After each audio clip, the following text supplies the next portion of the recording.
મોઢામાં મૂકતા જ માખણની જેમ ઓગળી જાય ને તેવા એકદમ ટેસ્ટી અને તે પણ કોઈ પણ કેમિકલ કે મિલ્ક પાવડરના ઉપયોગ વગર ફક્ત દૂધ જ માંથી આજે મેં પેંડા બનાવ્યા. તો તેની માટે મેં અહીંયા 1.5 લીટર જેટલું ફૂલ ફેટ દૂધ લઈ લીધું છે. આપણે મલાઈવાળું દૂધનો જ આમાં ઉપયોગ કરીશું. હવે મેં એક જાડા તળિયાવાળી તવી લઈ લીધી છે, તેમાં 2 ચમચી જેટલું પાણી નાખી દીધું છે. એકચ્યુઅલી મેં 2 વાસણમાં દૂધ કાઢી લીધું છે. એક સરખું દૂધ આપણે પહેલાં 2 વાસણમાં કાઢી લીધું, જેથી કરીને ફટાફટ આપણું દૂધ ઉકળવા માંડે. તો હવે તેને આપણે અડધું થઈ જાય ને ત્યાં સુધી ગેસની ફ્લેમને મીડિયમથી ફૂલ રાખી અને તેને આપણે ઉકળવાનું છે અને વચમાં આપણે હલાવતા જવાનું, જેથી કરીને નીચે આપણું દૂધ બેસે નહીં. આવી રીતે આપણે 3 થી 4 જેટલી મેં એલચી લીધી છે, તેને પણ મેં ખાંડી લીધી છે. તો આવી રીતે આપણે દૂધને હલાવતા જઈશું વચમાં અને અડધું થાય ને ત્યાં સુધી આપણે બંને દૂધને ઉકાળવાનું છે.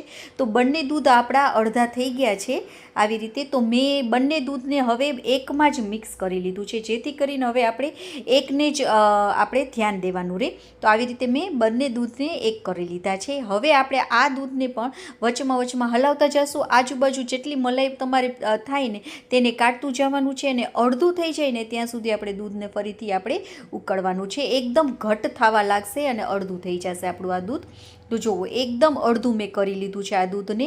વચમાં તમે હલાવતા રહેજો અને એકદમ ઘટ થઈ જાય ને પછી મેં અહીંયા 1/4 ચમચી જેટલી ખાંડ નાખી દીધી છે.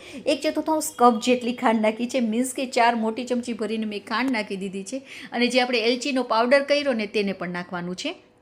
હવે આપણે તેને ફરીથી હલાવવાનું છે, કારણ કે ખાંડ આપણે નાખેલી છે ને તો ખાંડનું પાણી થશે તો થોડું આપણું એવું પતલું થઈ જશે. તો આવી રીતે આપણે તેને હલાવતા જઈશું. વચમાં મેં અહીંયા ડીશમાં પણ એકમાં ઘી લગાવીને એક ડીશમાં રાખી દીધું છે.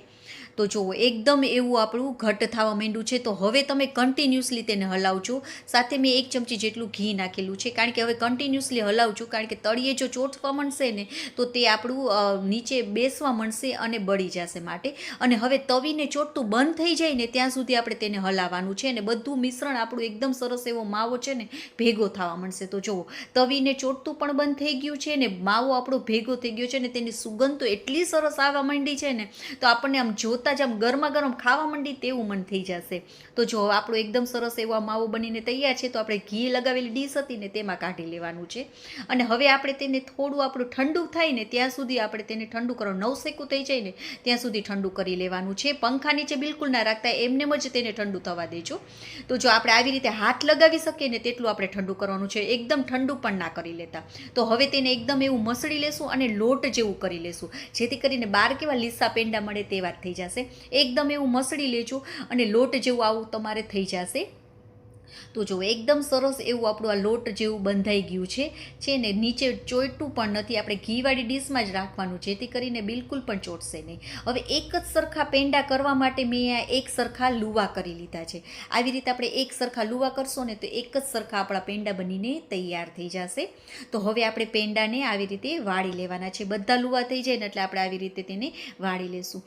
તમે એકવાર જરૂરથી ટ્રાય કરજો. ફક્ત દૂધ જ અને ખાંડનો જ ઉપયોગ કર્યો છે, તો એકદમ બહારના મીઠાઈ કરતાં એકદમ શુદ્ધ રીતે આપણે ઘરે બનાવી શકીએ છીએ. ફક્ત દૂધ જ ઉકાળવા માટે તમારે વાર લાગશે, તો પણ બાળકોને મોટાઓને બધાને ખૂબ જ પસંદ આવશે. અને અત્યારના રક્ષાબંધન પણ આવે છે, તો આવી રીતે ભાઈને તમે ઘરે બનાવીને જ મીઠાઈ આપો, એકદમ સરસ લાગશે. અને જો વિડીયો ગમ્યો હોય તો પ્લીઝ લાઇક, સબસ્ક્રાઈબ અને શેર કરવાનું બિલકુલ ના ભૂલશો. ઇન્સ્ટાગ્રામ અને ફેસબુકમાં જોતા હોય તો ફોલો પણ કરજો, કારણ કે તમારા લાઇક અને કમેન્ટથી મને નવા વિડીયો બનાવવાનું પ્રોત્સાહન મળે છે.